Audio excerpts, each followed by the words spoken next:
À force d'oublier sans cesse tout ce que j'apprenais, j'ai décidé de chercher il y a quelques mois des solutions pour arrêter de travailler dans le vide et de perdre mon temps. J'ai découvert alors un monde entier de techniques toutes plus folles, amusantes et extravagantes les unes que les autres, qui ont bouleversé et remis en question ma façon de penser et d'apprendre. Aujourd'hui, méconnues de tous, ces stratégies de mémorisation et d'apprentissage se sont révélées bien plus que passionnantes et utiles. Abasourdi devant cette richesse insoupçonnée et ce pouvoir qui sommeille en chacun de nous, je me suis dit que ce serait dommage de garder ça pour moi. Il est alors venu le temps de partager ces savoirs oubliés. Alors aujourd'hui, dans cette vidéo, vous allez découvrir comment retenir les nombres une bonne fois pour toutes. Vous savez, tous ces codes, ces adresses, ces numéros de téléphone qui résistent encore et toujours à notre mémoire. Et bien après ces quelques minutes, vous saurez comment vous amuser à retenir tout et n'importe quoi. Si c'est la même méthode qu'utilisent les champions de la mémoire pour retenir tous ces chiffres. On appelle cette technique la table de rappel. Il y en a des grandes, des moyennes et des plus petites. Et commençons par celle-ci, celle de 0 à 10. Alors le principe de cette technique est simple.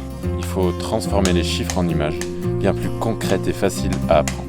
Et pour créer ces images, on peut par exemple utiliser la forme du chiffre. Le 0 pourrait être un œuf par exemple, le 1 une bougie, vous savez celle qu'on met sur les gâteaux d'anniversaire. Le 2 ressemble très fortement à un col de cire. Le 3 bien sûr, des menottes.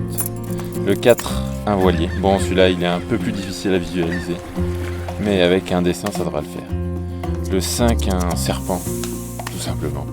Le 6 est une trompe d'éléphant, si c'est une trompe. Le 7, ça pourrait être un boomerang par exemple. Le 8, un bonhomme de neige. Le 9, un ballon de baudruche avec sa ficelle. Et le 10, là on a le choix. On pourrait prendre par exemple un tourne-disque ou tout simplement Zidane, le numéro 10. Ça y est, vous avez créé votre première table de rappel. Il ne reste plus qu'à créer une petite histoire avec toutes ces images. Plus cette histoire sera amusante, loufoque, avec plein de couleurs, d'émotions, de synesthésie et d'exagération, plus vous la retiendrez facilement et retrouverez les nombres cachés derrière ce code secret. Allez, je vous montre juste avec les tables de multiplication.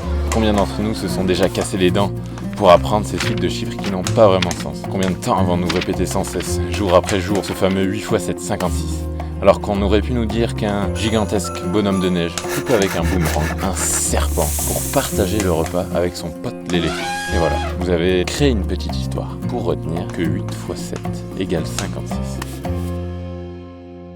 Et le plus fou, c'est qu'il suffit d'une seule fois pour retenir tous ces chiffres avec cette technique.